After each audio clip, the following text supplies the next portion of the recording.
Hi, it's me again, and I've been off the boil a bit lately. I've been busy with work and stuff, so a few things have got past me. But I think it's probably time we talked about Huw Edwards again.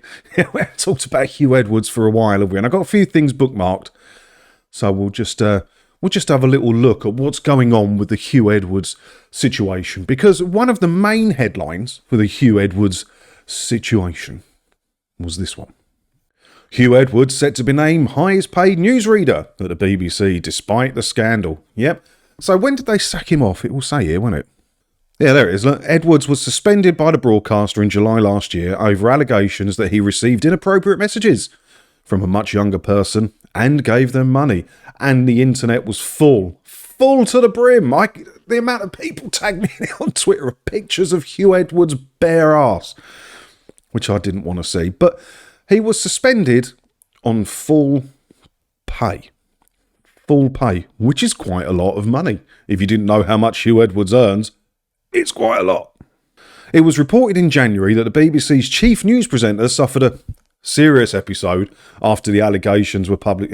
Yeah, I think we'd all fake a nice serious episode after pictures of our bare ass are all over the internet and our career would be in tatters. Any talks between the BBC and the newsreader have been put on hold as a result, and it is understood that his full pay is being honoured until he is well enough to discuss the claims with his employer. Now, if I was on that kind of money, well, it says here, look, according to the Times, Edwards is still to be named the corporation's highest paid newsreader, having earned up to £439,000 last year. So if I was on £439,000 and suspended on full pay, whilst I get well enough mentally to be able to discuss the current situation with my employer, how long would I drag it out for? Years. Wouldn't you? And that's exactly what he's doing. You know, until he's well enough to discuss the claims with his employer, he was on full pay. Your licence fees. What's £439,000? 439, 1, 2, 3, divided by 169.50. 2,589 television licences. That's 2,589 households of the UK who could be struggling with bills, heating, and all the stories that we know of, having to pay their licence fee so the BBC can keep Huw Edwards on the books whilst he gets well enough to discuss the claims of his employer. Well, don't worry. The whole situation has been dealt with now. Huw Edwards took the moral high ground, and this appeared the other day. Newsreader Huw Edwards has resigned from the BBC, the corporation has said. The BBC said the decision was made on medical advice. Now, I don't know. Very possibly it was made on medical advice. Either that, or he feared that when the salaries get published, because the highest paid earners at the BBC, their salary gets published every year, that there'll be huge backlash.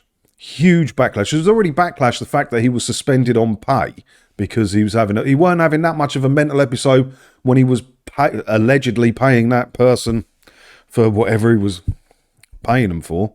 Although, you know, pictures of your bare arse all over the internet, that could be signs of an episode. Granted, I don't know what's going on with him. If he is poorly, I wish him the best, obviously. But he's now taken the idea of resigning from the BBC. He'll probably be back, and a lot of the ex-newsreaders that the BBC run podcasts now and get paid $300,000 a year for having a bit of a chat on a podcast. Welcome to the world of the BBC, I guess, isn't it? A BBC spokesperson said Huw Edwards has today resigned and left the BBC after 40 years of service. Huw has explained that his decision was made on the basis of medical advice from his doctors. The BBC has accepted his resignation, which he'll believe will allow all parties to move forward. We don't believe it appropriate to comment further. I do. I believe it appropriate to comment further because I got more stories. I've had these ones bookmarked for bloody ages. Look, 27th of February for this one. What's the date on this one? No, 27th of February again. BBC apologises to family of young person at centre of Huw Edwards' furore, which I can't really say because I'm from Essex. And our family's been ripped apart, says mum of young person at the centre of Huw Edwards' scandal after the BBC apology. It came after the corporation finally admitted a complaint that their Star News anchor has paid £35,000 to a youngster who sent him explicit images. It was not handled quickly enough. The BBC apologising for something. I mean, they do hand out apologies a bit lively now, the BBC, a lot livelier than they used to. But surely, why do you keep apologising for something? Just deal with what is the problem internally with the BBC that keeps causing scandals.